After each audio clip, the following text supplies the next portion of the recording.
Hi guys, welcome to Only Maths Tutorial Point. Today we are going to continue with quadratic equations of class 10th sums.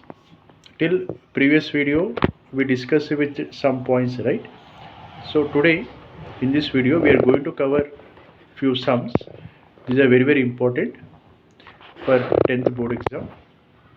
Okay, what is given? If alpha comma beta are the roots of the equation 2x square plus 3x plus 7 equal to 0, then find alpha square plus beta square, and second one 1 by alpha plus 1 by beta.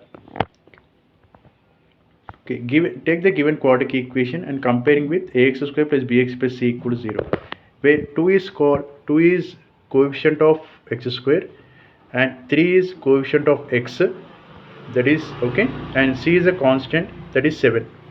Okay, now we need to find alpha square plus beta square.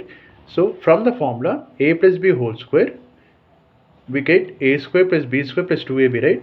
So in this, take alpha square plus beta square as subject. So what we get? Alpha plus beta whole square minus 2 alpha beta. Okay, alpha plus beta, what is sum of the roots, guys? That is minus b by a, the coefficient of x by minus of coefficient of x by coefficient of x square. So substitute the values. Minus 3 by 2. Product of roots, that is c by a constant by coefficient of x square. Substitute the values in this equation. We get, after simplifying, we get alpha square plus beta square equal to minus 19 by 4. Therefore, alpha square plus beta square equal to minus 19 by 4. Thank you for watching. I hope you understand this sum. Second sum will be solved in the next video. Thank you for watching. Please subscribe to my channel for more videos. Thank you.